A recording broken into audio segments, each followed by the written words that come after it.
తెలంగాణలో కాంగ్రెస్ అధికారం చేపట్టిన తరువాత ప్రారంభించిన ప్రజావాణి కార్యక్రమానికి పెద్ద ఎత్తున స్పందన లభిస్తోంది. ఈ నెల 8న ముఖ్యమంత్రి రేవంత్ రెడ్డి కార్యక్రమాన్ని ప్రారంభించారు. ప్రభుత్వానికి తమ కష్టాలు చెప్పుకొని వినతులు ఇచ్చేందుకు రాష్ట్రం నలుమూలల నుంచి హైదరాబాద్లోని మహాత్మా జ్యోతిరావు పులే ప్రజాభవన్ కు ప్రజలు పెద్ద ఎత్తున తరలివచ్చారు.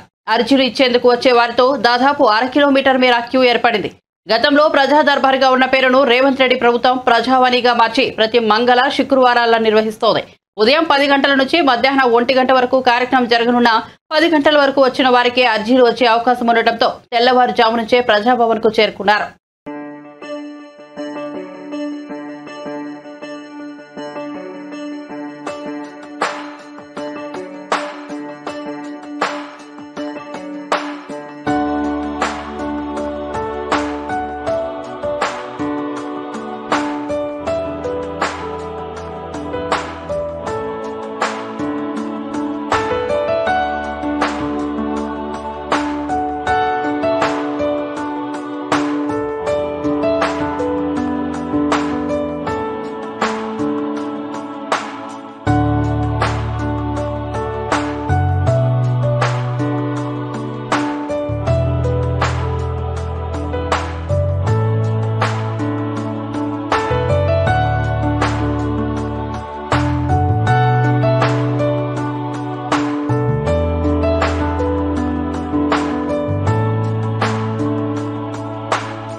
हम लोग बिहार से आके 22 साल हो गया। हम लोग को इधरे वोट डाल रहे, हर बार वोट डाल रहे, बोल रहे लोग घर देते अभी तक घर नहीं दिए।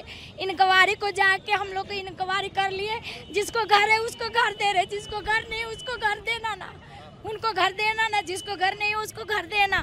आज जिसको प्रॉब्लम गरीब दुखिया है उसको गरीब को सहाय करना ना, ये तो अच्छा रहता ना सर। घर दिए तो घर मेरे को होना, हमें నేను అగ్రికల్చర్ డిప్లొమా కంప్లీట్ చేశాను.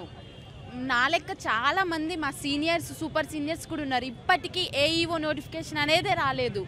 చాలా మంది నేను 3 ఇయర్స్ అవుతుంది నా స్టడీ మొత్తం ఆగిపోయింది, ఇంట్లోనే కూర్చొని ఉన్నా ఖాళీగా. మాకంటూ ఎలాంటిది ఏమీ లేదు.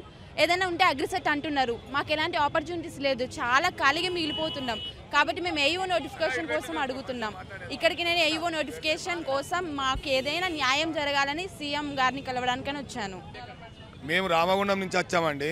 సమస్య ఏంటంటే మాట్లాడే అవకాశం లేదు, మా సమస్యలు బాగా ఉన్నాయి. మాది 1000 రూపాయలు ఉన్న ఫిట్నెస్ 13,700 మా ట్యాక్స్ తీసుకుంది. మా లారీ యజమానులం అండి. 1000 రూపాయలు ఉన్నది 13,700 పెంచారు. 200 ఉన్నది గెయిన్ ట్యాక్స్ దగ్గర 15,000 నుంచి 16,000 రూపాయలు తీసుకుంటా ఉన్నారు. ప్లస్ దాన్ని ఇక 3,000 కుదించి రెగ్యులర్గా ఇప్పుడు తీసుకున్న మాకు బాగా సమస్యలు ఉన్నాయి. ఎక్కడ పడితే అక్కడ కేసులు కానీ ఇవి కానీ, ఇవాళ అదే అన్న దృష్టికి సార్ దృష్టికి తీసుకుపోదామని చెప్పి